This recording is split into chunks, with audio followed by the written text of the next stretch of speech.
Let me first say welcome, everyone.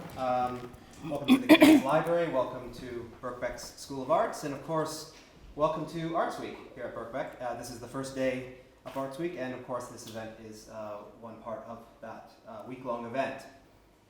I'll just start by briefly introducing myself. My name is Scott Rodgers. I'm a senior lecturer here in the Department of Film, Media, and Cultural Studies.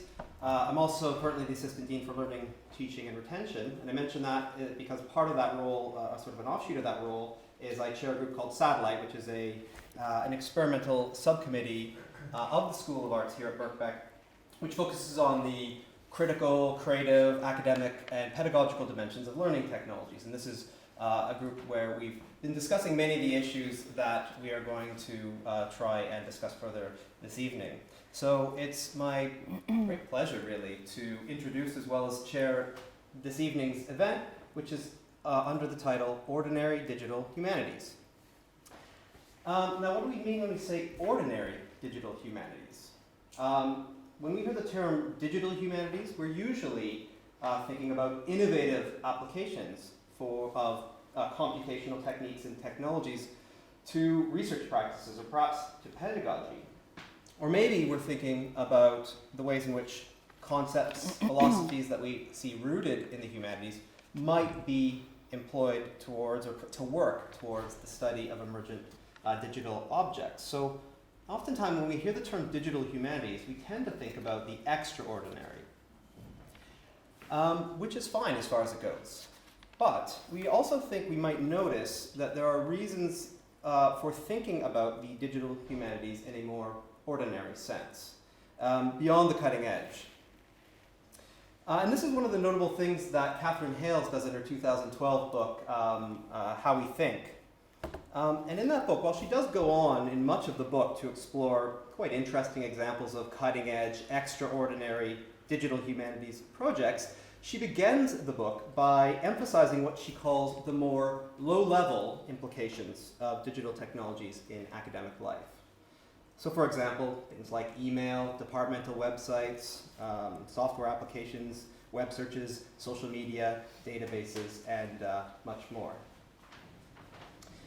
So one of the things I think that's interesting with Hales beginning her book that way is she's really reminding us of one basic condition of possibilities for a digital humanities. And this is the everyday embodied incorporation of digital media technologies into the academy.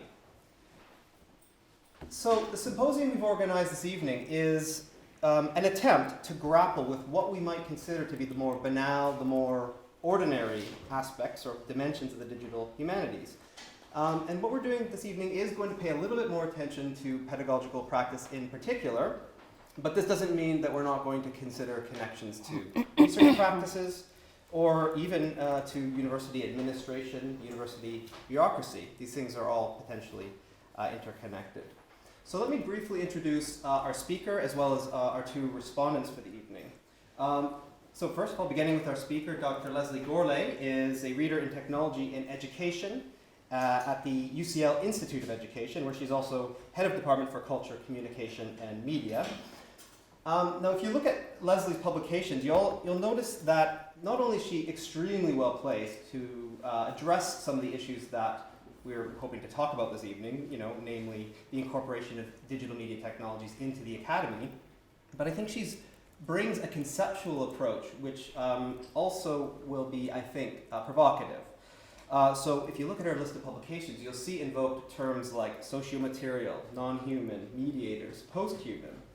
And I think this might challenge some of the naturalized ways in which we tend to place the human subject at the center of pedagogy when we talk about its contemporary issues. And of course, one of those contemporary issues is the impact of processes and technologies of digitalization. And these technologies seem to present a real challenge to that naturalized view where the human is at the center of pedagogy. And I think this is indicated, of course, by the title of her talk, which I'll read, Flickering Text and the Writing Body, Posthuman Perspectives on the Digital University. Now, before we begin, I just will also mention that we have two respondents, and I'd like to introduce them briefly as well. They'll follow Lesley's talk with a couple of short responses, and then we'll open up for discussion with the audience. Our first respondent is Dr. Grace Halden, who is a lecturer in modern and contemporary literature here at Birkbeck. And one of Grace's key areas of interest are questions of technology, including the implications of technology ranging from social media to bioengineering to artificial intelligence. Our second respondent is Tim Markham, Professor of Journalism and Media and also the Deputy Pro-Vice Master for Learning and Teaching here at Birkbeck.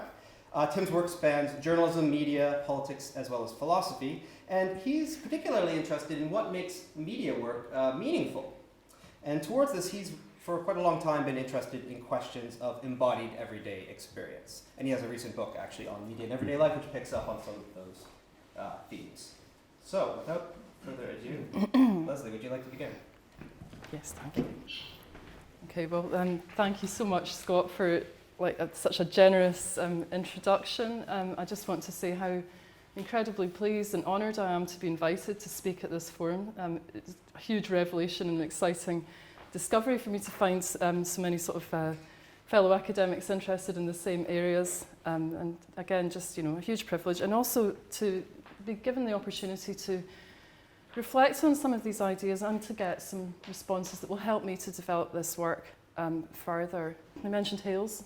One of the things I was really excited about when you first approached me about this was, I think you did in fact mention Hales at that time. Catherine Hales's work, the 2012 paper that you've mentioned, book rather, but also the 1999, How We Became Posthuman, have been a major influence on my work, and I think really did represent a bit of a kind of a major sort of disruption to some of my thinking, my earlier thinking about textual practices in particular. Before I carry on, I should say something about my background. I'm originally from applied linguistics. That was my original background. My doctorate was in applied linguistics. And I've kind of moved over to become interested in higher education research, technologies. But I think I've retained this quite strong interest in communication, and particularly around texts and textual practices.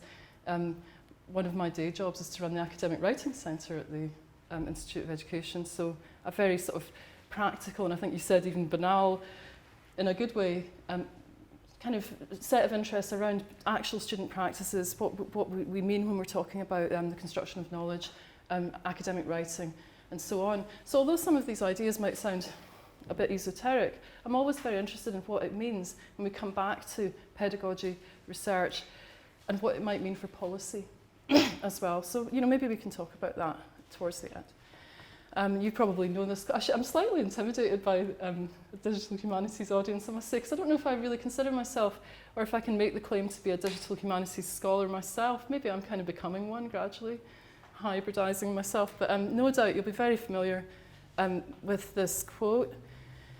I actually don't know if I'm completely in agreement with it. I'm going to put it up anyway, from Hales. The age of print is passing. The assumptions, presuppositions, and practices associated with it are now becoming visible. This is incredibly important. I'm going to come back to this point as media-specific practices rather than largely invisible status quo. So I think this business of what is naturalized, what we see as being transparent in terms of mediated practices around text in particular is quite important. And I think that's something I'm still kind of thinking about. But anyway, moving on. I want to also open with a quote by a writer who comes more from, I don't know quite how I would classify Catherine Kell. She comes out with, I guess, new literacy studies, but she's looking at particularly picking up the idea of text trajectories, and this is a body of work that I've found very, very interesting, which doesn't, as far as I know, talk very much to work like Hales and so on. Kell says, I think very tellingly, modes and media of communication carry meanings between streams and flows that make up the texture of the contemporary world. And of course, literacy is one of the most important challenges through which meanings have crossed space and time. And she's very interested particularly in a fairly fine-grained, quite granular look at how that actually functions in terms of textual practice and text moving around. And that's one of the things that I want to look at today. I want to show you a few familiar scenes, maybe, from university life. This is one of my previous workplaces, Edinburgh Napier University. I took a few photos from their website. And of course, we see here the library. possibly the sort of prototypical space of print literacy artifacts, the space that we tend to associate. We're in a library now, well, library in the sense it's not got books in it, but historically a library. Libraries are very, very ideologically freighted, important spaces, I think, in terms of how we look at the university in particular. But it's also really interesting to look at how university libraries are changing. I've done a little bit of work looking at libraries, in particular library space. And of course, you can see that this is a rather old picture now, but it's characterised by not only books, but lots and lots of screens. And these days, this was probably 10 years old, that picture now, you'd probably see even more personal devices and so on being used.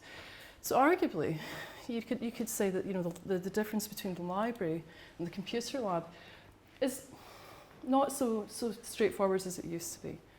So one of the points, which again is nothing new, but it's bears repetition, I think. That one's a relatively mild example, just a couple of devices on the table.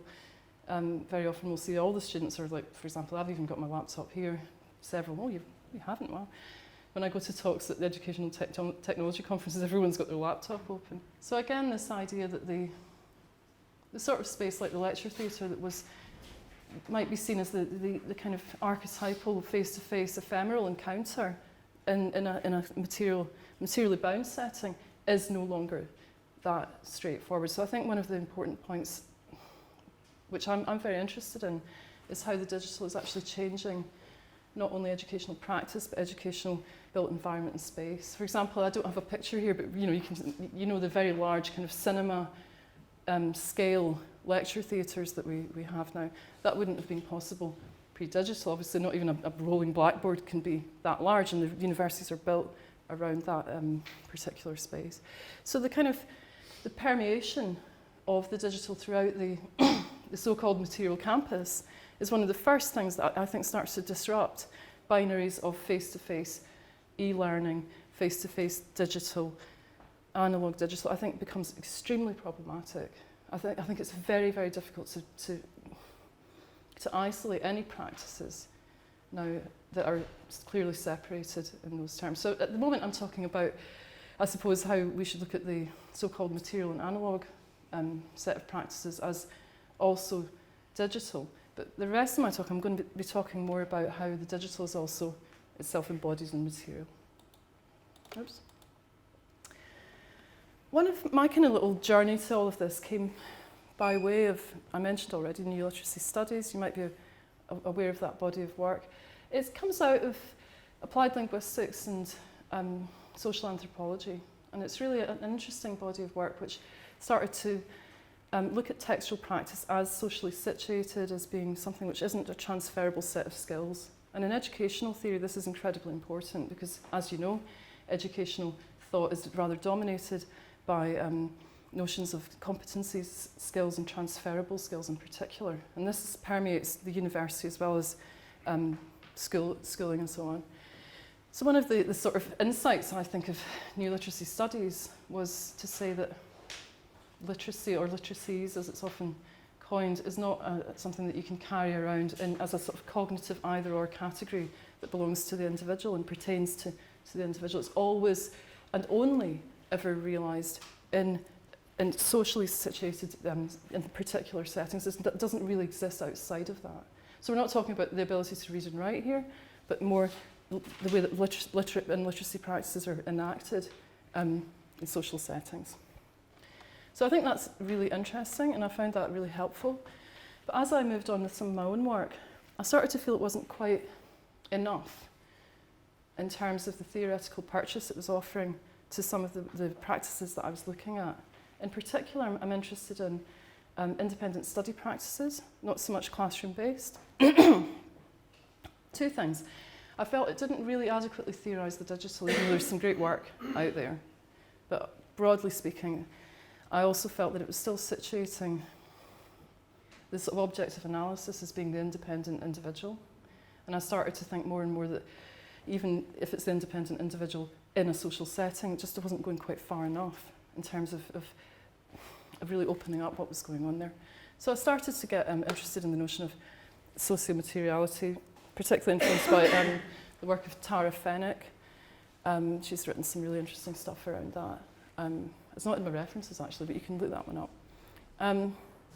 So, as I said, some good work, but despite the strong ethnographic leanings of the field, I felt that in particular the role of what I'm going to call non-human actors, objects, artefacts, devices, and print literacy artefacts, was elided.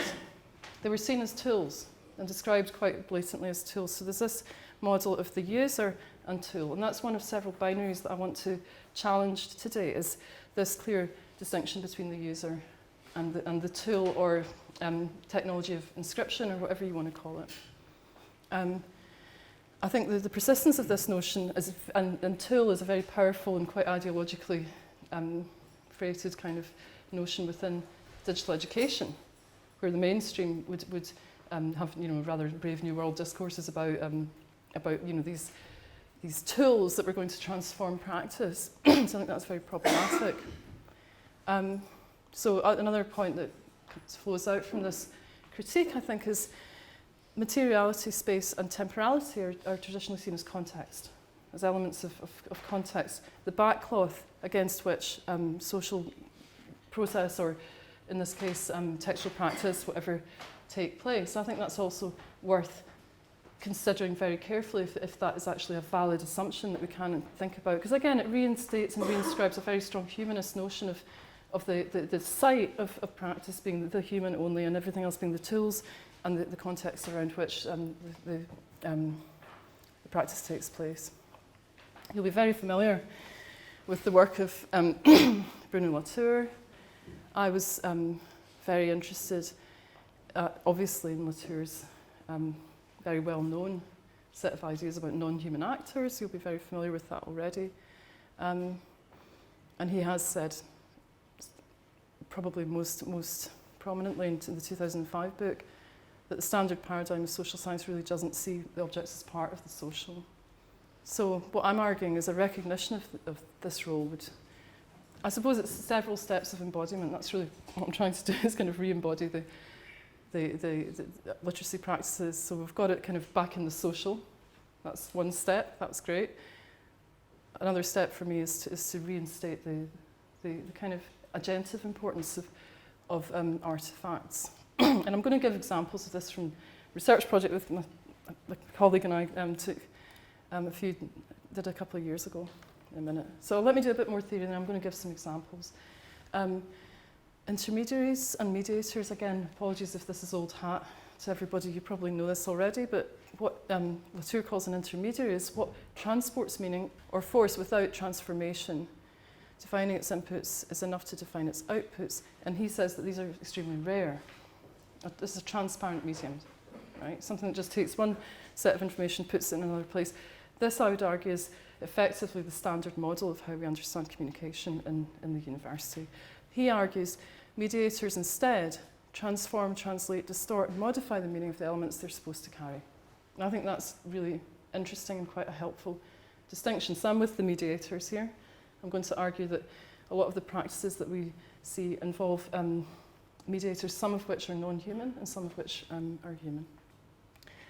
I'll just give you a minute to have a look at this one. I think it's worth including it.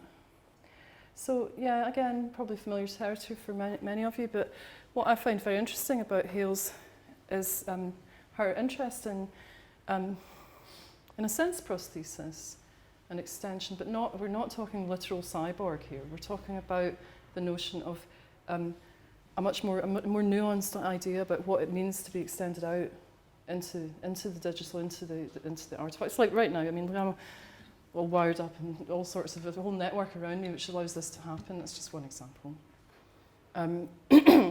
I could stand here and just yak away, maybe that would be okay, but obviously this whole sort of this network that we've created collectively to do this is what allows this to take on its full meaning. Okay, I'm going to talk about some data. My colleague Martin Oliver is sitting here. Go on. Colleague at the Institute, Professor of Education and Technology. And together 2 years ago, or 3 years ago probably now, we got some funding from the GISC, which is the government funding body for research into higher education technology, more like development work really. There are several projects. I won't go into too much detail, but you can see broadly the methodology. Our interest was in trying to get into a more granular analysis of what students actually do when they're doing independent study, particularly around text and the digital. So we recruited 12 students who spent a year, it was a full year, wasn't it? Collecting data using photography and video and having several interviews with us. So it's quite in-depth. I'm not going to call it ethnographic, but at least we got into a bit of an insight into practice. It wasn't just account data of them saying, well, I did this or I did that. We asked them to create their own images. Not all the images in the presentation come from those student images, I should say as well. I'm going to try and show you this. It's really short, but it just gives you an idea of some of how we did the data collection. This is one of the interviews. Right, so this is one of our participants. He's holding a good old iPod. This is what dates the project. It's an iPod Touch. Remember them? So I can't pretend I did this last week. But anyway, he's been collecting his data, well, his own kind of journaling and multimodal journaling data, and he's explaining it to the interviewer. Okay. So I've sort of made some journal entries into Awesome Note, and it's in my diary. It starts from 5th of February. I have actually, sometimes I've made 2 pictures in the same day. So it's like, its title is Having Trouble with My Internet Connection. I was trying to browse the internet when the... Okay, I won't carry on with that because you get the idea, but basically he'd gone out and documented his day-to-day practices, and he was explaining it in the interview, showing it on his device. Okay, so let me move on from that. If that's enough information about the data in terms of methodology, I'm just going to whiz through a couple of themes, relating them back to Hales. And if I have enough time, I also want to squeeze in a bit of text trajectories towards the end, because what I'm interested in trying to do with all of this is to, I suppose, weave together different theoretical strands to see what comes up. I feel that I've got a certain distance with what I've got here, but I don't think it's enough. Anyway. So the first theme I want to look at is what you might call material practices, dynamic processes across physical domains, and we can see a picture there in the train. Going back to Hales, she says materiality, like the object itself, is not a pre-given entity, but rather a dynamic process which changes as the form of attention shifts. So she's saying, basically, this is not a fixed entity around which we work. This is something which is self-emergent. And this is a quote from one of the interviews.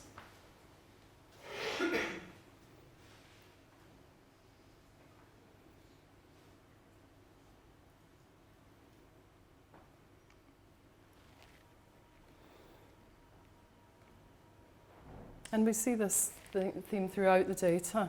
We asked them to draw diagrams of their flats. And we see a lot of mobilities and a lot of people obviously moving around and engaging with study outside the traditional campus. But also what we saw was a lot of curation and delineation of spaces, times and devices, and how those were intricately combined. If you think about your own day and how at what point you lift the phone and have a look at your email, and when might you look at Twitter, and which device do you use at different times of the day. We saw this throughout with some very, very strongly policed and delineated boundaries. So it wasn't the case that, like some of I think the cliches of educational technology, that it allows you to do anything you want, anywhere you want. Actually, what people didn't want was that. They wanted to be clear about where the boundaries were, and if there weren't boundaries, they would put them in themselves. These were under constant renegotiation. Space was important. I'll read this one. Juan said, I really dislike the large rooms, with banks of monitors. There's more space. I prefer working there. He's talking about his preferences with the library, but it feels like an office. It's not a place where you can imagine or if there's any sort of academic element coming out here. So we saw also a lot of comments in the data which ascribed particular, I suppose, values and meanings and potentials to physical spaces. So this student didn't want to work in a computer lab that looked like a corporate setting, although it afforded all the material and technical benefits that he needed. That wasn't enough. There was more to it than that. There was a preference for the old, he mentioned in another interview, the kind of the wooden library and the academic setting. So again, the material settings are not neutral, they're not backcloths, but they themselves confer meaning and are in a kind of interaction with the the individual or the group of people. Another theme I want to touch on is what I'm calling changing assemblages, tracing the texts across the print-based and the digital. And we've got a diagram done by one of the students. Part of the data collection was to ask them to just draw a picture representing their day, and we didn't particularly guide them about what to put in the picture, but we got lots of pictures like this with trains and outdoor spaces and movement. And this was very, very marked, but also what was very obvious. Oh, sorry, I'm back to Hales again. I'll come on to the data again in a minute. What Hales says about this, I'll let you read that.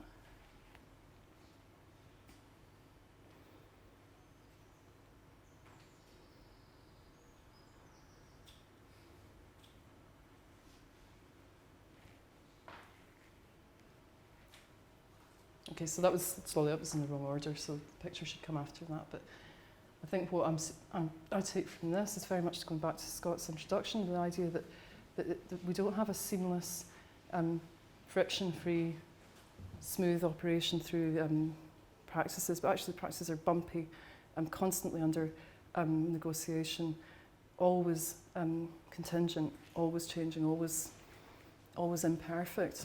And I will come on to a couple more examples. The relationship between the persistence of text. I've written a book chapter on this not long ago, but the persistence of the material, the materiality of textual practice was very marked throughout the data. These students were very confident with digital technologies, but they expressed preferences sometimes for printing things, using marker pens, highlighters, all of that. This was one of the images, a sort of old-fashioned diary.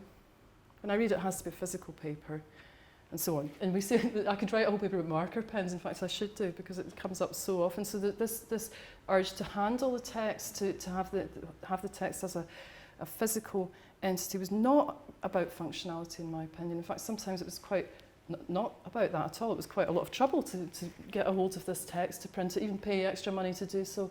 The students still wanted to do that, and I don't think that's just about what was easier. I think it's something to do with, and I haven't really got to the bottom of this, but to do with interaction with text in an embodied way, which is different. Another student says, if I'm sitting at the computer typing, I feel it blocks my thoughts, there's too much temptation to delete. If you write by hand then. So a difference there coming through. And I think Hales 2012 writes very interestingly about the different types of reading, but also the different types of writing going on here as well. That picture represents, you can see it's a book which has been separated from its cover. The student microwaved the book, right?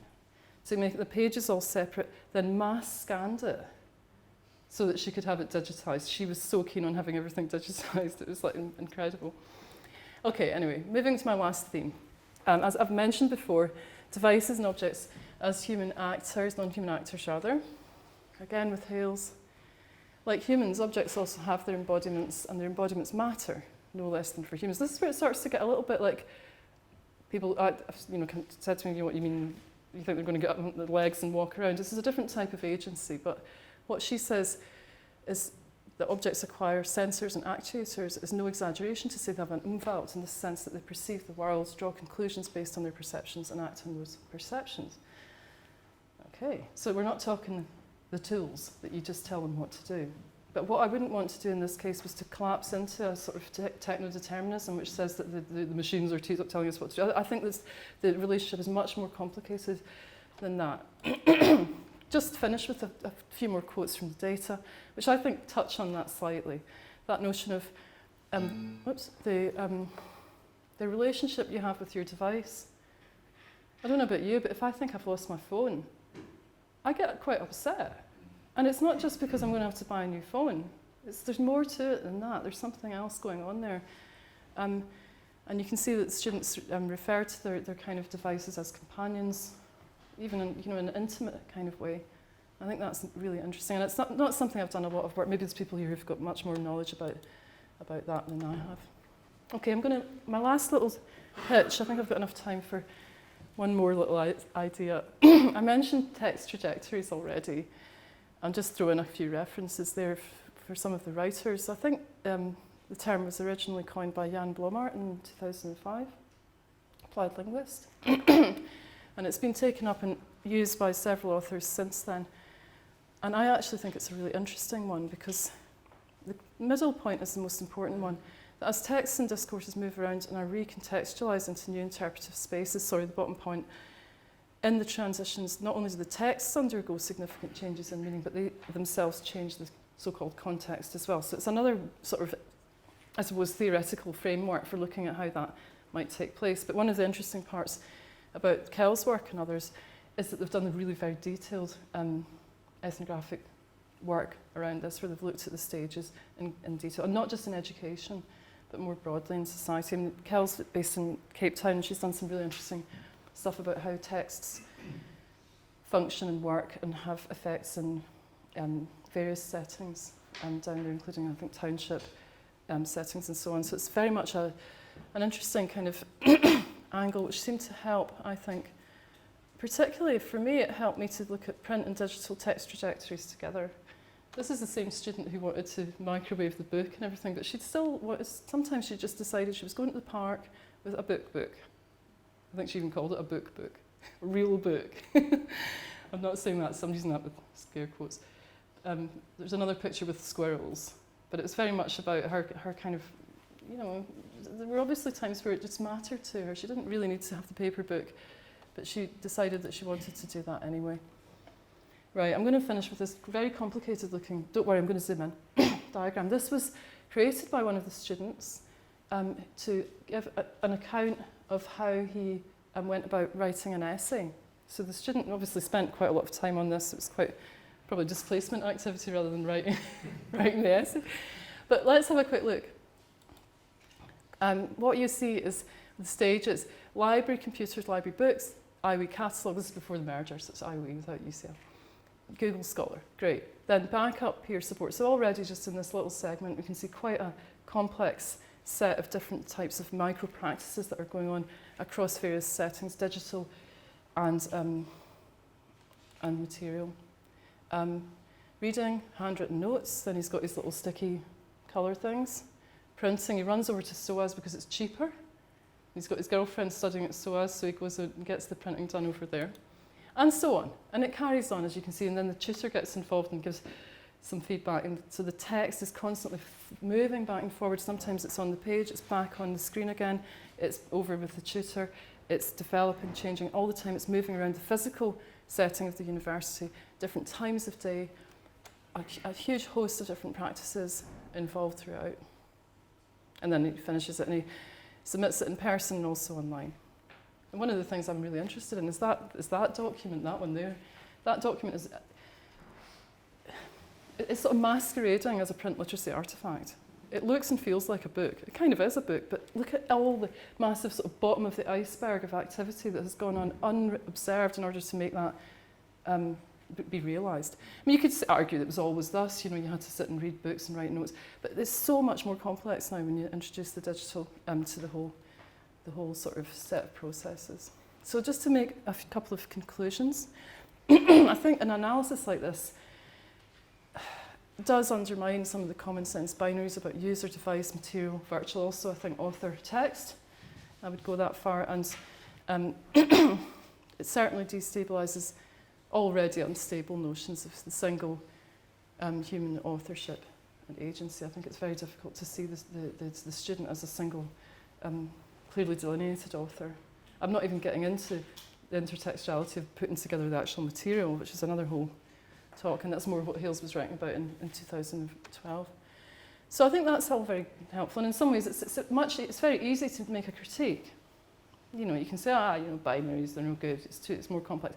I think the harder part for me is what you do next in terms of theoretical development. How do we account for these, what I would call post-human sort of semiotic practices and subjectivities, right? What does it mean? So what question, you know? What do we do as educators, as, you know, the director of a writing centre, whatever it is that you're doing, as someone involved in the development of teaching and learning at university? More recently, I've got into Lois Emerson's book, and I know that one of my colleagues here is much more of an expert than I am on Emerson, but Emerson uses the the constructive interface to talk about, I think, a lot of this stuff.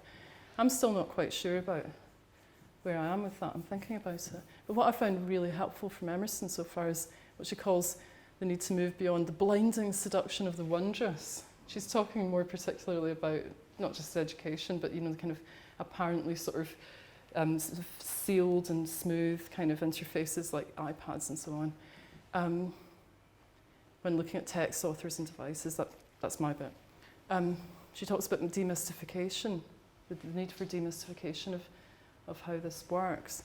So I suppose what I'm interested in is making that possible, not only through like theoretical reframing, but also ethnographic and qualitative work, which helps us to see in a little bit more detail, or to re-see, because if you only have to, I believe you can spend a lot of time and energy collecting this sort of data, and that's quite useful and it's really interesting, or you can notice your day and sort of think, hang on, this is what I'm doing all the time. But it's going back to the very first point I said about visibility, drawing these things out, making them visible, making them apparent, and I think that's particularly important. Going back to the students, increasingly we're asking them to do coursework, doctorate, whatever.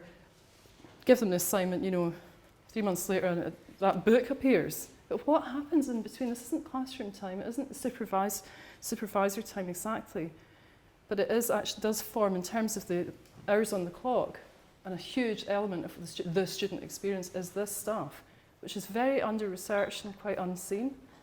And a lot of assumptions are made about it. So I think, if there's any kind of practical application of this, I think that could be part of it, maybe feeding back to academics of what you're actually asking them to do. And of course it relates to information literacy and all the rest as well.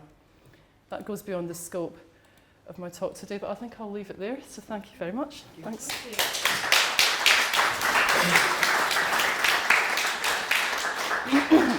Thank you, Lesley, and I think that was a great talk, and I really appreciated the way that you kind of wove together theoretical perspectives, but also a very interesting project, which gave us an insight into sort of student practices using technology, different types of technologies. Now, I'd like to ask Tim and Grace to come up, if you would, to the front here. Grace, we'll start with you, but if you'd like to come and sit up here as well, Tim.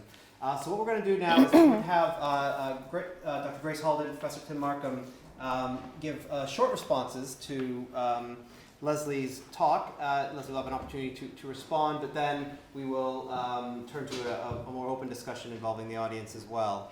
And I'm sure there's many questions that people might have. So would you like to come up here, Grace? And Tim, if you'd like to come just to the front.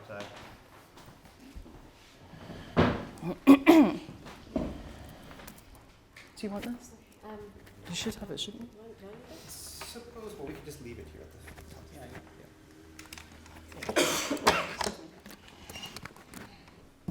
Thank you very much for such an important and engaging talk. I find it really heartening to see and hear that such work is being done and such studies are being done, because this question of how students learn, especially today, and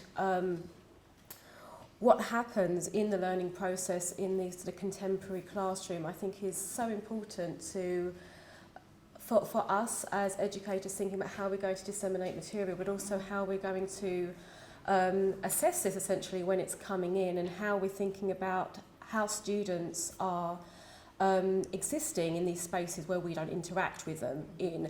Although it is, as I think you pointed out very perceptively, we are all networked and we're all still engaging in those spaces, even though I think the tendency is to think we meet in the classroom and then we assess the work and it sort of goes back. But I know, and I know most educators are continuously talking to their students in some way, whether it's sending off a tweet or if it's firing back an email. We're constantly in that sort of negotiation, in this sort of nebulous space that really is, I think, currently undefined.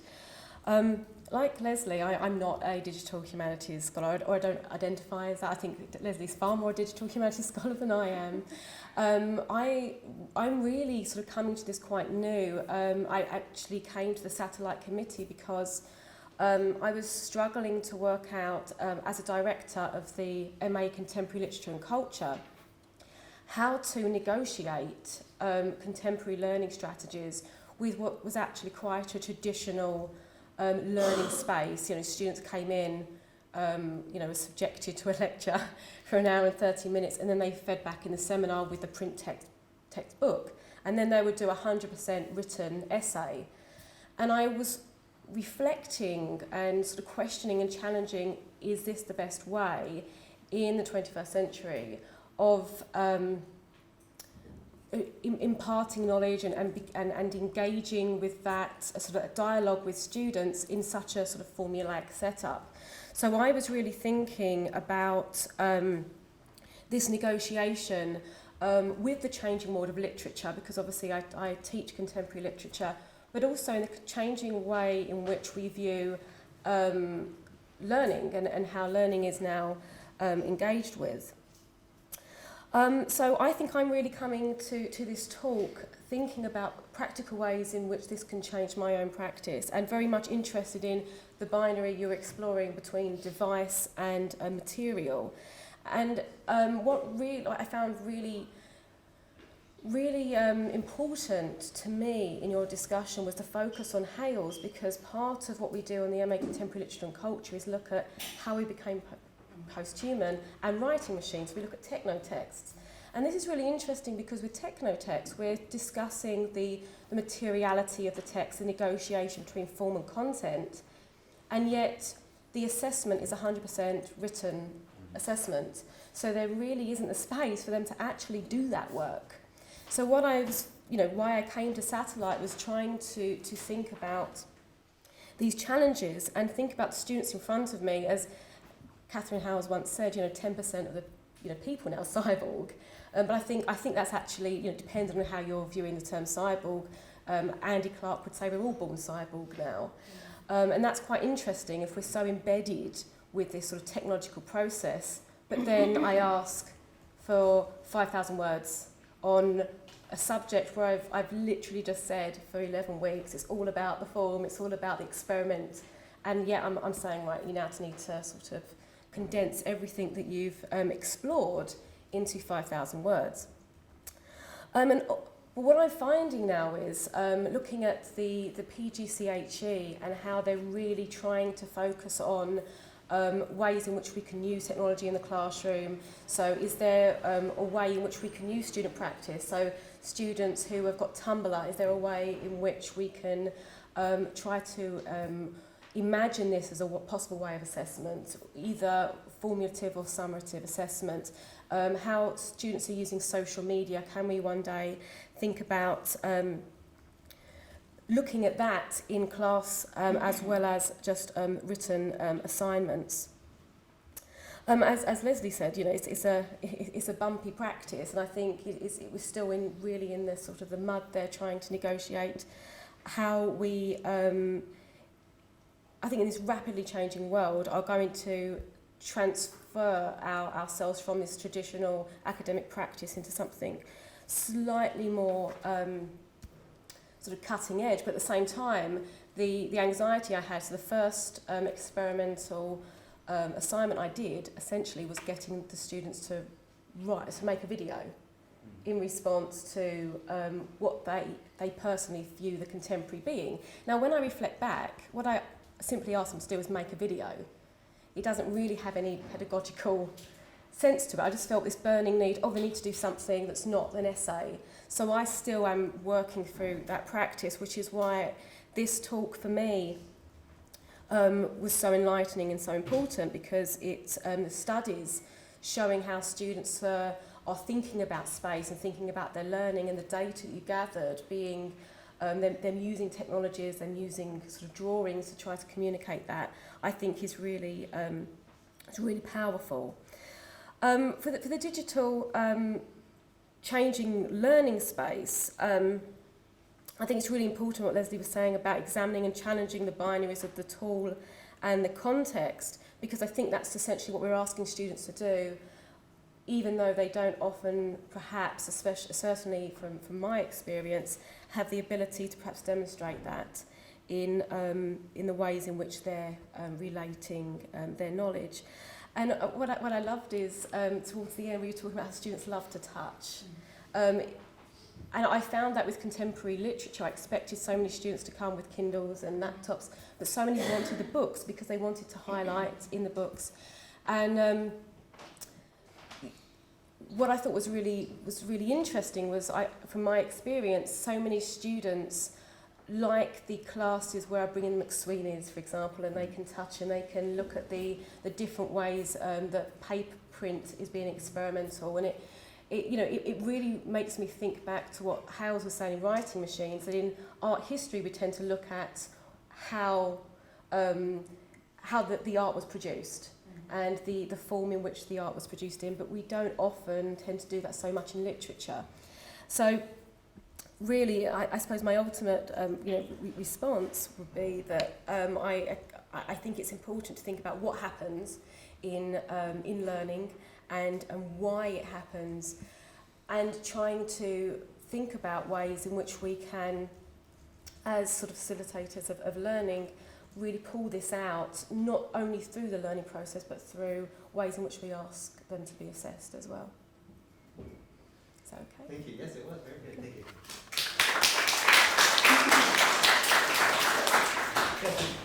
Tim, if you could please come up with your response. First of all, thanks to Lesley for a tremendous talk, really thought-provoking stuff. I'll keep this brief. I wanted to make, I guess, 3 points to maybe open things up a little, and so we can segue into the discussion part of this event. And then I have 2 specific questions, which I would like to put to you if I could. The first of the 3 points relates to this idea of, well, what do we mean by education? And I think sometimes we think that learning has this really profound, abstract, ideal form. That there is a moment when knowledge or facts goes from being out there in the world to being in here in the student's mind. And ideally that will happen either when they're reading or otherwise when we are doing this kind of thing, standing in front of a group of people and lecturing. And if you have that view of things, then you think that all of this other digital stuff that now clutters up the classroom is getting in the way. And if education is still going on, then it's going on in spite of all that. And I think you can flip that round and see it from the perspective of professional academia as well. When we think about what it means to be an academic, I think a lot of us have this image of a lecturer cogitating or writing, that is how they crystallize this thing called research, this thing called critical inquiry. And although we all complain about things like admin, about email, about having to maintain our Moodle shells for the teaching that we do, we think that we manage to be academics in spite of all of that. And so what I'm suggesting is that maybe it's the other way around. That maybe it is precisely in those mundane things, what I would call effective things, that actually makes being an academic or being a student possible. Academics love this word affect. It just relates to the way that we experience things, but usually in a fairly mundane, non-dramatic kind of way. So it could be about finding something annoying or humorous or diverting, something like that. But it could also be a physical sensation. So when you were talking about that thing that we have, what it feels like to be without your phone, that's affect as well. There's research done on phantom phone syndrome. When you think that you feel that your phone is vibrating in your pocket, your phone's not there, but you've habituated that. And some people say, well, that's really sad. It means you're not really experiencing what it's like to be in the classroom. If you're getting emails or messages from your boss, for example, you're having all of these other sensations going on, these bodily sensations, these distractions, when what you should be doing is learning. But then maybe that's all part of it. The second thing has to do with the collective identity. And here I'll start again from the academic side of things. We like to think that the way that a department has an identity is because we all share some common endeavour. Part of that is this general idea of learning for learning's sake. But I think also we like to think that we have some sort of a shared outlook, maybe a shared politics as well. And because of all that, it makes all of those petty, annoying digital things which are cluttering up our lives, it makes them bearable. It makes them tolerable. But I'd like to suggest, again, maybe it's the other way around. Maybe it's precisely through having those common things cluttering up our lives, moaning to each other about emails to answer and all the rest of it. Maybe that's what enables some more profound sense of a common endeavour to congeal, potentially to emerge. So likewise with students, we talk about this at things like graduation, in our publicity literature. We love to talk about how all of our students are really diverse, where we love that about our student body. But the one thing that unites them is that they had this moment where they decided, this is for me. I'm going to embrace higher education. This is going to transform my life. I think for a lot of our students, there was never such a definitive moment. Yeah, sure, there was a time when they decided to do this, but actually that idea of them becoming this thing called a student consists, again, in all that messy, mundane, day-to-day stuff that goes on inside the classroom and, as Lesley was talking about, outside of it as well. So that's something that we call social capital.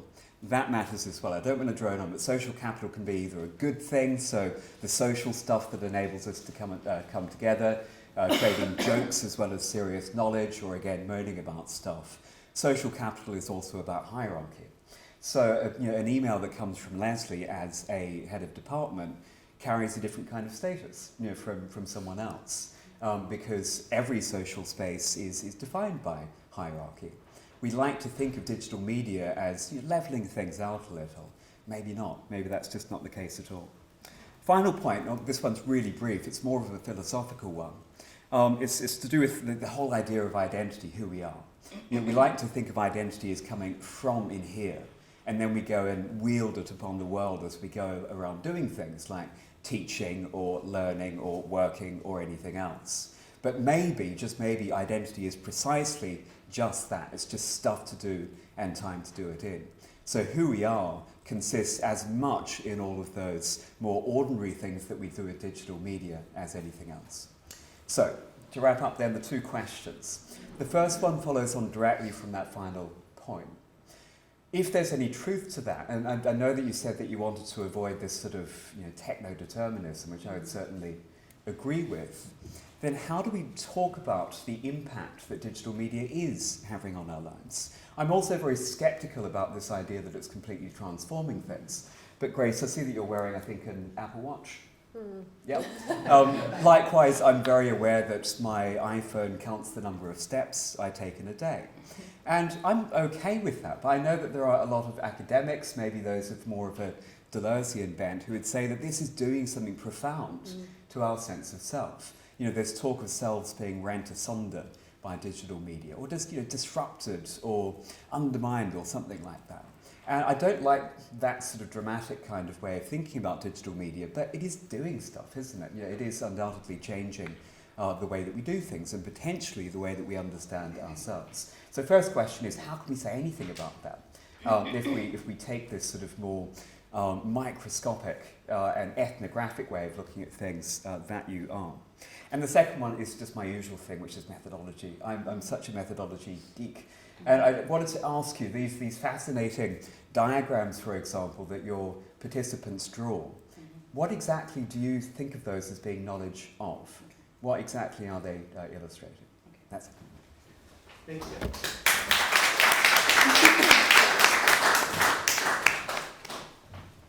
Okay, thank you again, Lesley, for your paper, and thank you to Grace and Tim for really, really excellent responses. They've given us plenty to start with. And so what I'd like to do first is, Lesley, give you an opportunity to give some initial responses to points that Grace and Tim have raised, and then we'll open up to the audience for further discussion and questions. Okay. You want to go? Yeah, Well, sure. no, Like, well, yes, come sure. on.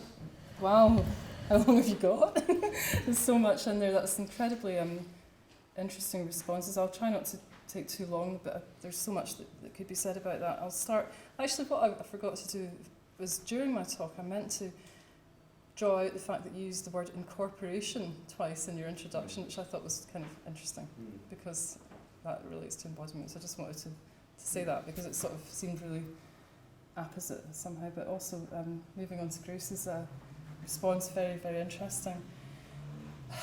I'll focus on the point you're making about non-traditional assessments and the sort of contradiction or apparent contradiction of asking people to write 5,000 words about being digital and so on. One piece of, well, a body of work that I admire is at Edinburgh University. There's an interesting group of researchers up there, and they have the MA is called, is it Digital Education? It's called, or yeah. It's all online and it's very radical, and some of you no doubt know it already. And one of the things they tried to do, and did in fact, was precisely address that challenge that you mentioned, that in order to, because they were looking at Donna Haraway, I think it was, and instead of saying an essay about Donna Haraway, which is challenging enough in itself, it was instead to represent the ideas in a non-digital multimodal essay that didn't use verbal text, and students were using things like Second Life and all the rest of it, you know, or different types of images and so on to represent Haraway's ideas about cyborg. So that was really interesting. But I actually part company with this because I think there's really severe limitations to how much academic argument non-verbal text can carry. And it only works if you've read the text already in advance. So quite often, really, those images actually are proxies for texts, for traditional text. So I think it's really interesting. But I'm actually slightly old school on this point, and I think that essays are really, really important. And I think the ability to put together an academic argument is incredibly important. But I don't think that means it's exclusively the only format we should be using. But I think we have to be really careful that we don't collapse into. For example, I think lectures are incredibly important too. I have no problem with lecture format. I think there's a reason it's so widespread, and that's not just dyed-in-the-wool tradition. You know, so I think we've got to be a bit careful that we don't, reject too many of what are quote-unquote traditional academic practices. Some of them are actually very, very engaging. They may appear to be teacher-centred. I've got a whole thing to say about that. I don't have time to get into that right now, but I think that what we call student engagement isn't just about interaction. But having said all of that, I think it's a really important point that, you know, how do we allow the text that the student produces to instantiate some of the points that they're talking about.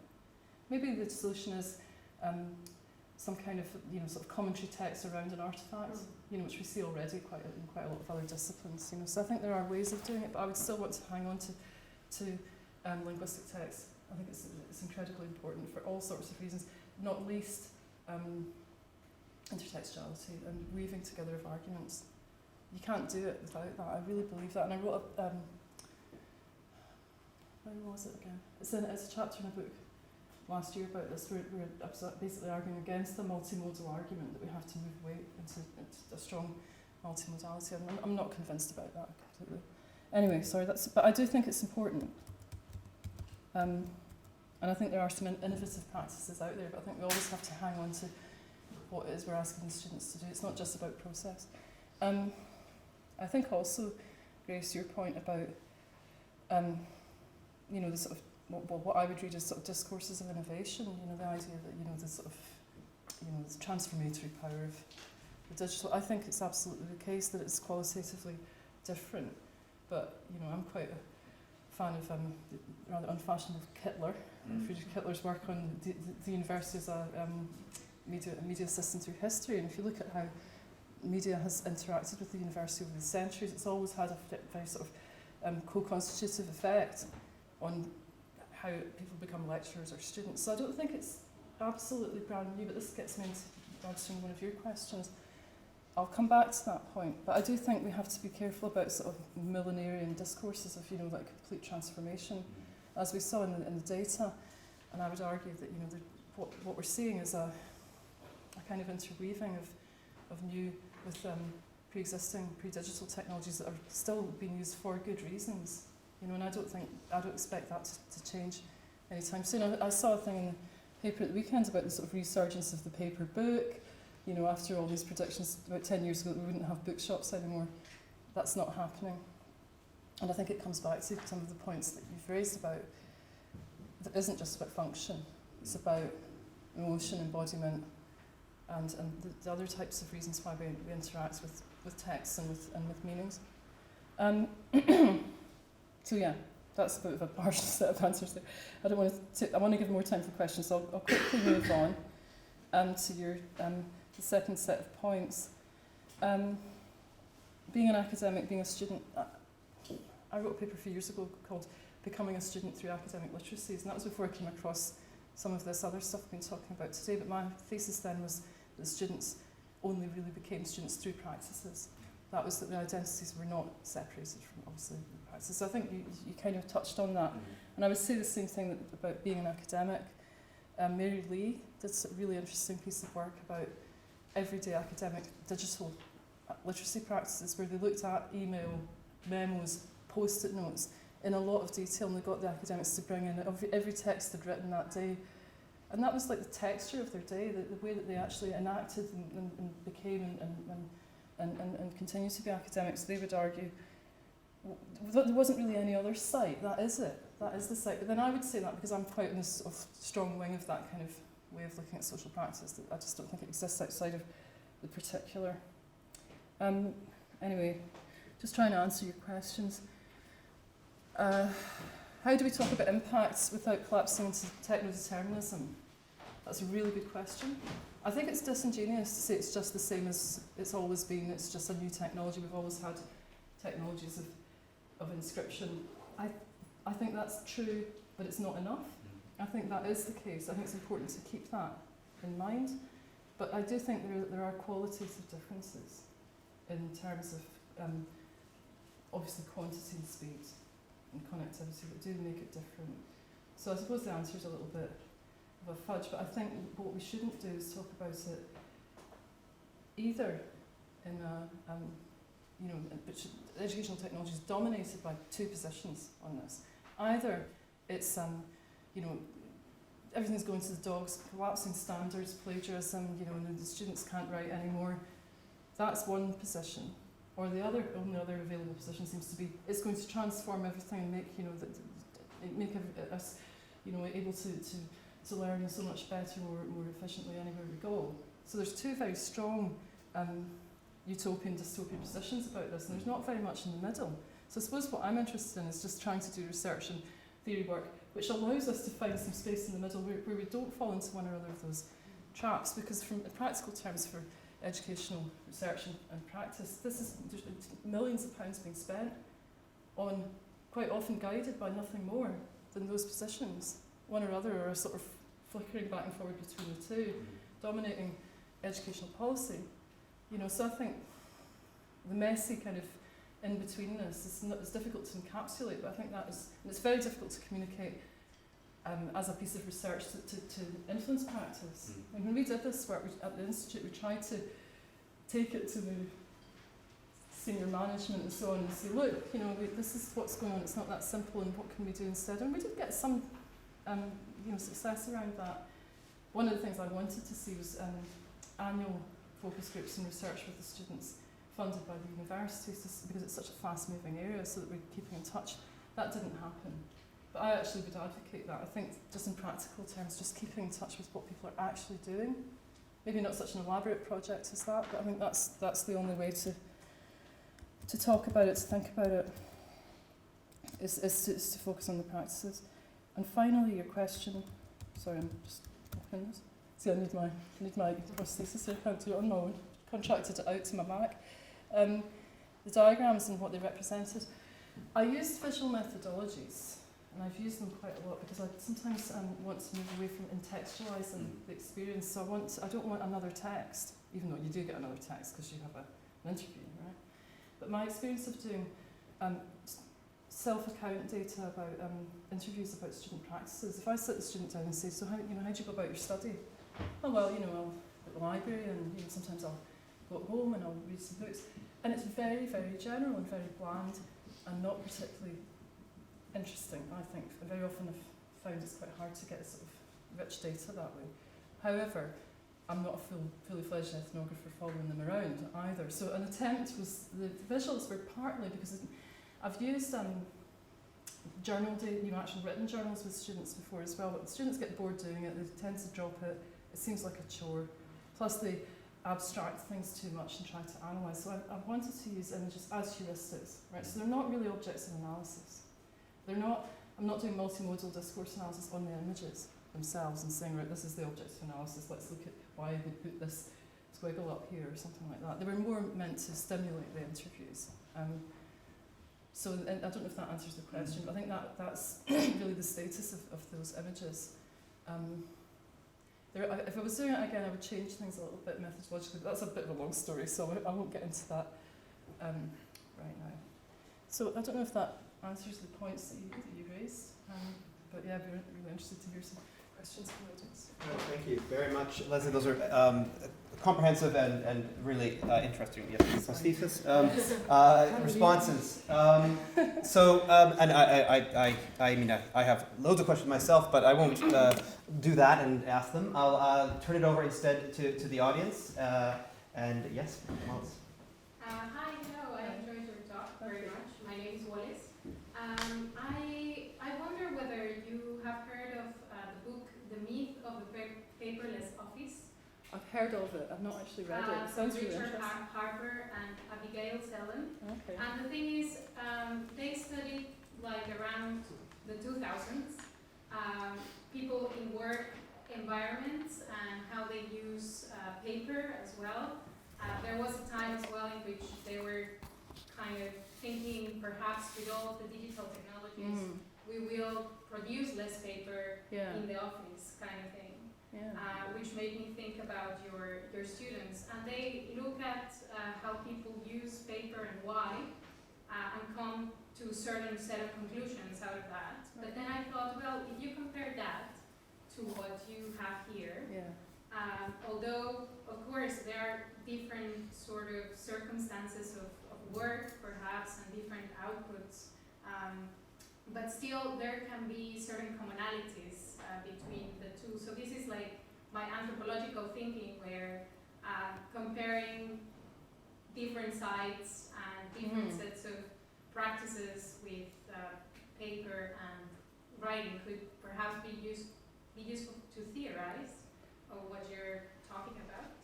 And the other interesting thing about your talk was it made me think about, I think learning requires some recursivity or some iteration, and it's about building certain productive cycles and kind of changing between the print and the digital in different ways, and creating different cycles is what people are trying to experiment on, kind of arriving to the sweet spot that sort of works for them.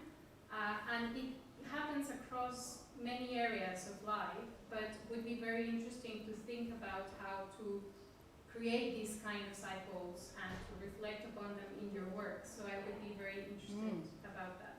Thank you, that's really interesting. I mean, I must have a look at that book. It sounds incredibly relevant. I'd love to know what they did with that and the data that they gathered. I think your point about cycles and little recursive cycles is really important. And that's another reason, I think, linking to your point, why I'm not suggesting for a minute that we, as educators we should try to intervene too much in these decisions that people take, because I think it's important, like you say, that people develop these cycles and so on for themselves, and they're always changing. But I think it's important that academics know that they're there. You know, I think that's a different distinction. So yeah, and it would be good to get into more detail. I forgot to mention, we did actually do some data collection with academics as well. We had 5 academics do the same data collection, which was quite interesting. And it was just pretty much exactly the same type of stuff coming back from the academics. One of the things I would quite like to look at some point would be disciplinarity, and you know, that if we see any kind of interesting differences across the disciplines, because these were all education students, postgraduates. I mean, they were as diverse as we could make them, and there were quite a few international students, gender balance and all that, but it would be really interesting to look into, you know, whether different disciplinary areas give rise to different types of practices as well. But yeah, thank you for your comment. Yeah, it's really helpful. And just to mention, Tim, Grace, you can jump if you want to respond at any time to any of the audience. You can. Okay, well, I think I'll jump in on the cycles thing. I think the cycles concept is extremely important, and I think I completely, we're completely aligned with the idea that the lecture structure, the essay structure is extremely important. I mean, obviously we are having to ensure that we're offering an education that is comparable to other institutions, and also prepare students for other life experiences in which those skills are absolutely paramount. I think where I'm coming from, and I think where I kind of align with the cycles idea, is that before we come to that formal assessment, that formal 100% writing assessment, there is those spaces to interact with what we're not seeing. What your study so beautifully highlighted is there's so many networks and connections and embodied experiences that don't necessarily find their ways explicitly into the classroom, and how can we pull that out? And I experimented with doing an unweighted sort of video, sort of midway through, how students are responding to a particular text, and their ideas of the contemporary. It's not going to be weighted, but it's just, my question is, I suppose, how can we really look at that space that is sort of all around us but uncontacted? And I think the cycles idea, bringing it up. And one thing we did, I should have put it on the slides, was part of the funding required us, quite rightly, to do some proper impact stuff, not just to do the research. So we created sets of materials for academic development, for staff development, like workshop materials, where, and we've done this in conferences a couple of times, where more time we could have done it tonight, where we get the participants, academics or whoever it is, to do some of the exercises like the drawings, even photos if we can prepare in advance for that. So I think that kind of reflective work to make people, just even a 10-minute activity like that can help. We're trying to raise the awareness among academics in that case, but even with students, I think you can just structure in through that to a top module, just small interventions that are about process, without necessarily meaning that they have to hand in drafts and stages and all the rest of it. Another thing I would feel quite strongly about is, and I didn't talk about this either, but we worked closely with colleagues from the library on the project, and we created a LibGuide, these library guides that you get based on the findings, and trying to draw out what we thought the implications were for information literacies and supporting that in the curriculum, which is, I guess, still there. I haven't looked for a while. But I think a learning point for me is that we see, most academics don't regard anything, stuff to do with it, reading and information as part of their, and writing, in fact, as part of their responsibility, until they have the final text in front of them, and then they're experts. And then they can give a number between 1 and 100 to rate it. But if you ask them to intervene at any stage before that, it's not their job. Right? And I think that's really interesting. So I think one of the things that I take from this is, ideally trying to get academics to see that the writing process is knowledge, is how knowledge is created. That is in the reading, and getting more involved with library staff, having input into academic curricula around information literacy. Again, it's moving away from the sort of skills model, which sees that as a functional set of activities to get to the cognitive point that you were mentioning before. But if we take seriously the idea that the learning is the practice, then the practice is the learning. That means that we can't isolate ourselves as academics and say that certain aspects of that are not our job. So I think there are actually some really quite fundamental challenges to what it means to be an academic if you start to take all of this seriously. Particularly at postgraduate level, I would go as far as to say. Not saying it's not important at undergrad, but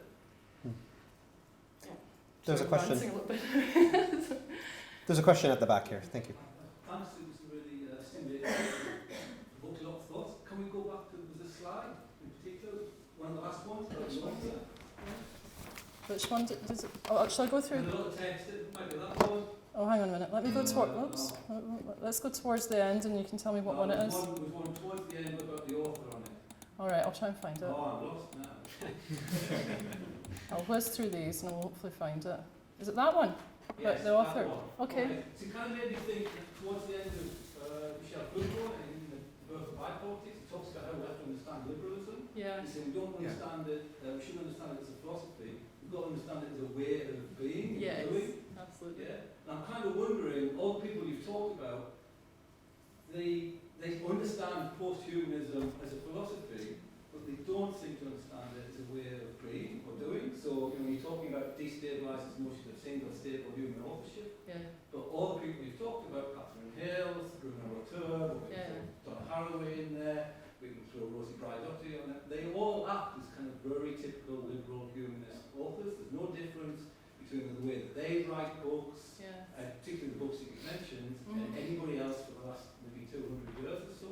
Yeah. So I'm kind of thinking, Yeah. what are we supposed to be just studying this as posthuman, but from a kind of very liberal humanist perspective? Are we trying to push towards a more posthumanist perspective? What would that look like? So Latour, for example, he kind of talks in one text, the pasteurisation of France, about zebras, and they're all on the Serengeti, and we don't need to bother and write about zebras because they're all out there living their lives. And that might be fine. I don't really know much about zebras. One thing I do know about zebras is they're probably not reading Bruno Latour. And I don't Sure like about that? books, they're not flicking through them. So there's this implicit humanism in his very philosophy that he kind of denies. Yeah. So I'm kind of wondering how we're going to challenge that, how we're going to get out of that. And it's the same with people like Donna Haraway.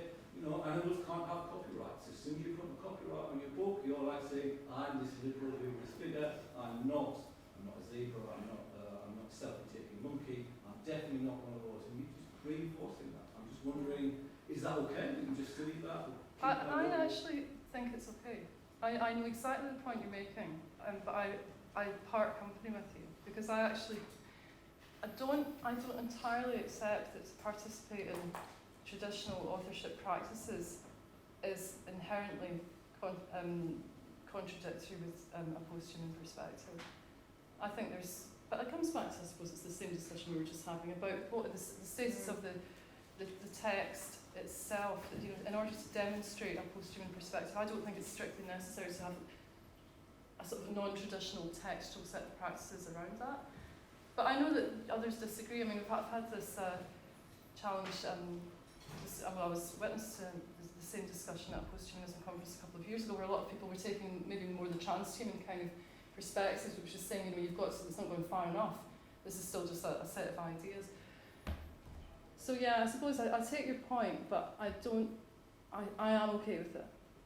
I'm okay with that personally, but I do accept that there is an inherent contradiction sitting among that. But like I was saying before, I'm quite in favour of a lot of quote unquote traditional literacy practices. You know, I don't have a problem with that, you know, in the way that some people do. And if that represents a contradiction, I can sort of live with it. I think Joel has a point here. Yeah? A question? Yeah, thanks for a great talk. As someone who's interested in architecture and media, I can help be struck by your respondents' observation about how much they dislike university computer labs, and which is highlighted what kind of sad spaces they really are. And there seems to be an assumption that these spaces require only the technology itself and no other element of symbolic or spatial design. And of course libraries are not like that. They have other precedents and other design elements other than books which create that kind of academic atmosphere and so on. So I'm just interested whether you've had any thought about the kind of spatial dimension of this and the spaces in which we work in. And one of the reasons I asked that is because you mentioned Laurie Emerson, who of course is quite interested in the spatial type of the lab, the media lab, and how that's an alternative to some of these kind of rather sad computer spaces that we tend to encounter.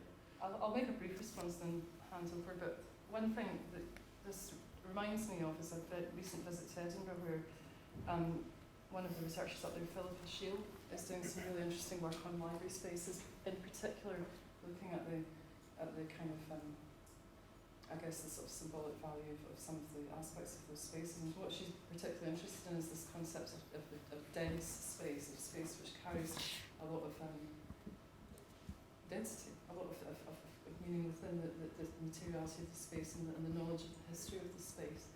And it's coming through really strongly in her data as well. Absolutely what you say, that it's not simply, you know, the functionalities of the space can be very secondary to the way that people are responding to those spaces. But it's something I'm just sort of thinking about. I haven't really sort of thought that one through completely, but I should But thank you, it's a really, really interesting point. Yeah, no, I just thought that connected really well to this idea that we're not just talking about technology delivering knowledge, we're talking about the whole experiential dimension of learning. But that also gives me pause, I think. It comes back to what you were saying about these discourses of innovation. They seem either to be framed in terms of some quite brutal individualism, it's choice. So whatever route you want into your syllabus, then we'll give it to you. But on the other hand, you hear a lot of talk about collaborative learning and encouraging precisely that kind of interaction. And I was at a meeting last week where we were talking about how we want a new teaching space architecturally designed. And we all started talking about we need lots of scope for collaboration. We need to make sure that there's lots of spaces for interaction because we've internalized that idea that that's what learning is. But I'm not quite with that either. I still have this. Yeah, really briefly, because I could go off on a bit of a rant on this, but I actually think that they both spring from the same source. I think that the idea of the graduate as the sort of neoliberal product is effectively the same set of kind of ideologies as the performance of interactivity that we call student engagement, right? Yeah. I think that effectively one doesn't contradict the other. I think the second one is attempting, and it's very benign because it sounds like a very student-centred thing to be focusing on, but I think it's incredibly problematic because I think a lot of it is really just a performance. I'm not saying interaction is not important, but I think I would tend to say that they're not. In fact, they're actually working together, those two discourses. Yeah. But maybe that's off the point. Sorry. No, completely agree. And it also comes back in a more theoretical way to what you were saying about that's true, and it's clearly associated with these neoliberal discourses, but then all of these practices of reading and writing and everything else are situated, and they're situated socially as well as everything else. The question here. Hi, thank you very much. My name is Adar. I'm a postgraduate student at the Birkbeck University at UCL. And I guess I've got two common questions, one on space and one on networks. For space, I thought it was really interesting how you were talking about the digital and how it affects the built environment. And I'm just thinking about my own learning process and where I choose to sit and do academic work or any other kind of work, and how almost always that's impacted by do I have a place to plug in my laptop? How is the lighting going to affect my screens that I need in order to do this? And where I choose to go is very much dependent on the digital platform that I'm using. And then also I thought it was very interesting how, and I hadn't thought about it before, but certainly relate to it, how people, even if it's on the same device, like I use my laptop, there are certain things that I will do at home and certain things that I will do in other spaces, even though it's the same device, but I do very much have a cognitive difference. And I'm curious about learning more about what other people are using different spaces for. And then I was also, when you showed the image of someone mapping out their essay writing process, I started doodling and mapping out my own essay writing process. And one of the pieces for me that was actually quite important, and it goes back to, I guess, networks, that I didn't see up there was that I almost always, for every essay, I'd sit and chat with my friends a few weeks before about what everybody's writing about, general topics and things like that. And then in the next few weeks, even if it isn't, especially if it's not related to mine, but I come across some sort of video or article or TED Talk or podcast or something that's related to somebody else's, I'll send it to them I'll send it to them through Facebook, and my friends will send me things that they're not academic articles, but they're very much related to what it is that I'm writing, and then I dig through there and find sort of new ideas and look for academic articles related to it. And I think that's an important part of my learning process and academic process is that is using, I guess, social media and the things that come up on my feeds and my sort of use of the internet, and sending them along to my friends and vice versa who are writing academic articles and in the few weeks leading up. So I was just wondering if you looked at all into that area, I guess. Okay. I mean, just really briefly going back to your first point about how different people use their devices in different ways. I didn't get onto saying this, but one of the things we were really keen to kind of critique is the notion of sort of typologies of user. That there's this type and then there's that type and there's this type. Instead we kind of came up, but we did see some quite strong differences, even among this quite small group. And so we became more interested in the notion of like orientations, which can change, you know, in the individual, but there was quite strong orientations around curation, I already mentioned. We had a kind of corny little kind of three-part thing that we used a little bit, which was curation, combat and coping, that's right. Some of the students had a very adversarial relationship with technology, which they viewed with suspicion, and they thought they were very concerned with surveillance, as we all should be, I suppose, right now. But others were all about curating, as I was saying, you know, making things digital, printing them, moving the text around and organising them. Others were just simply seen to just be coping as they went along. That was a pretty simple little three-part set. I'm not saying that's definitive, but I think orientations are more interesting than types.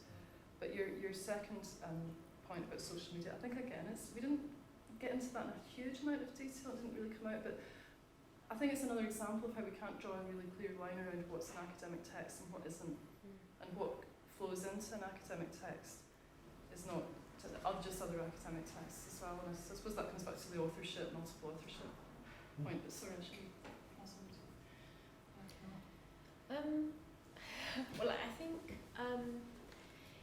it's that idea of the space that you're articulating that I'm very interested in examining, and thinking about how we can work with those sorts of spaces. So the mapping that you just said you did about how you gather that information, that's going to vary from person to person, and that's what really interests me. So how can I potentially bring that out? How can those processes be worked through in a sort of seminar type structure? I don't know, it's a question I'm trying to ask myself. Is there a way we can engage with that sort of experience that seems to happen outside the classroom but is very much sort of that part of that nebulous network that you speak of? Maybe later I could send you a link, because that's Sean's thing about the live stream, wasn't it? At Edinburgh they had, as part of that MA, they had students create a kind of record of all their interactions online, everything that they've been doing for a particular period, and actually make that visible as part of their assignment. So it's very much like what you said, so it would actually draw in all the social media interactions. So it's all sorts of ethics and privacy, public space questions surrounding that, but there's been some really interesting work done on it. Yeah, because I think it's fascinating that the journey you go through, and I wonder if that can ever come across in the end result. And does it need to come across? I don't know. Perhaps not. But that's potentially what you have there is a sign of really good research practice. You know, how you do that, and it would be good to try to share that some way with others, and they might have practices that can be shared. I mean, I don't know whether this is, you know, something you bring forward in sort of in a module, you know, that just randomly pops up, or whether this is something you would have in a separate workshop, you know, discussing the ways in which we do negotiate with that sort of network, that space beyond the classroom. Yeah, I mean, just think one thing made me think as well is I think sometimes students feel a little bit vaguely guilty about doing that sort of practice. I think we're not supposed to use Wikipedia. And academics use it too. We all do it. I mean, it's as a starting point, I should say. But you know, I think there's also the whole thing about, well, this isn't proper academic stuff. I'm not doing it right, so I better feel slightly awkward about it. So I think opening the lid on that would be helpful from that point of view. Yeah. I was just interested. One of your C's, I think, was it coping.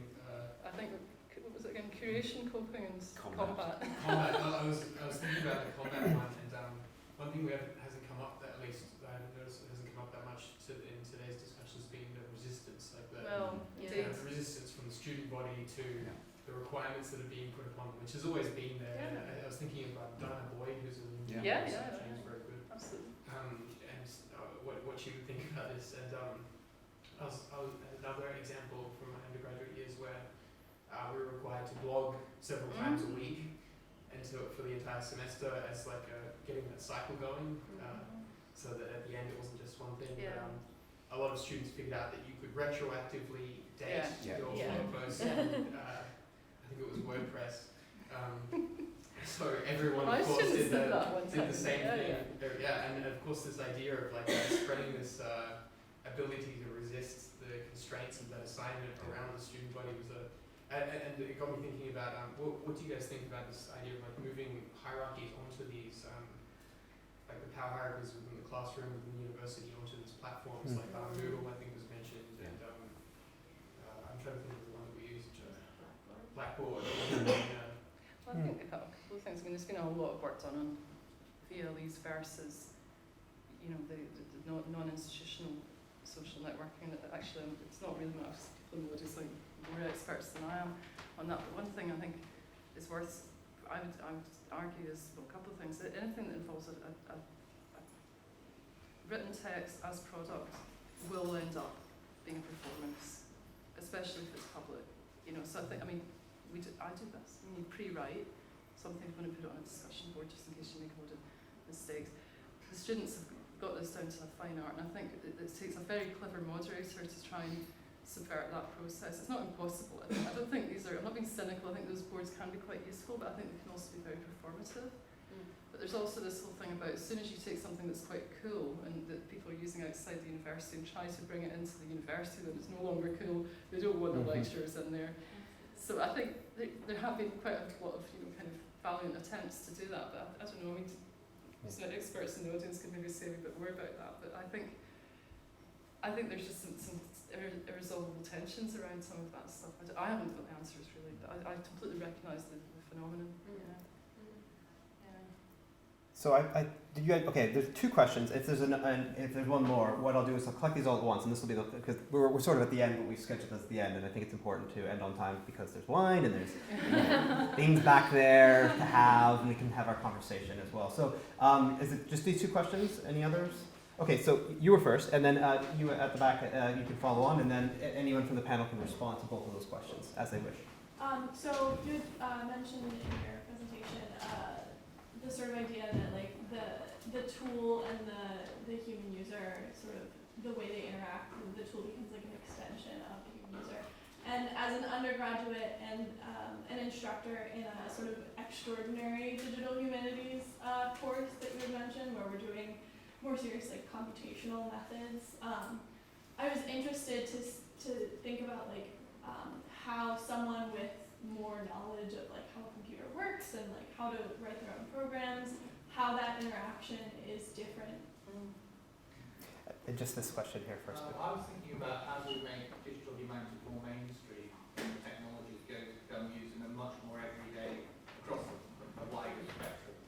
And there's a couple of threads that are sort of running underneath. One is about how do we ensure provenance of the information we're either making and using, and that's a major theme. How do you ensure? How do you guarantee provenance of the curation aspect, I suppose, of the materials that you're making and using, and that thought comes from sort of the fake news debates that are going on. And the other one is about how do you, in the same sort of vein, how do you contain your identity online, so you actually have a valid constructed identity that contains all of your, you know, sort of university affiliations and the things that you choose to belong to, and the things that you sort of drift in and out of at various different levels. Bit of work there that joins together the identity piece and the provenance piece, gives us a sort of precursors to being able to do a lot of things in digital humanities. Do you want to respond to take the first Andrew? I mean, your question is really interesting. I'm probably not really qualified to answer it, I have to say, but I think it's one that I'll take away and think about, you know, what, as it were, you know, is there a difference in the relationship with the device when you really understand how it works and you can code and so on? I think probably yes. But my guess would be it's an even more intertwined entanglement than the average user. I should say I'm not particularly technically proficient myself. In fact, I couldn't even get my thesis stick to work when I arrived, so I'm not really able to say, but I think it's a really, really good question. I think your question about provenance and identity is kind of, to me, sort of seems to connect with, I'm going to use it heavily scare-quoted, authenticity, the idea, the notion of, you know, is there a self or underneath all these different representations? It's kind of a big question. I guess from an educational perspective, we talk about digital literacies and things, which part of that might be teaching, or at least helping young students to manage and understand the implications of creating multiple identities online, the risks, surveillance, and so on. The fact that it's not politically neutral, that you can, undergo all sorts of abuse and discrimination online just the same as anywhere else. So I suppose awareness raising, it's a bit of a cop-out, but provenance of texts, I think that's again why we need to involve the library in all of this. We need to help students to understand the difference between a blog and a peer-reviewed article and all the shades in between. And that doesn't mean everything has to be about peer-reviewed articles, of course, but being able to understand and evaluate texts in terms of their sources, I suppose, is part of, in practical terms, what we have to teach them. It's a rather prosaic answer, I'm afraid, but I don't know if you have anything to add to that. It's more of a general point, that's okay. I completely concur that we really don't understand well enough the process, the practices that underpin a student producing coursework. Mm-hmm. And I think we really need to have that. But without assuming that all those other things are either collaboration or just diverse ways of researching. Yeah.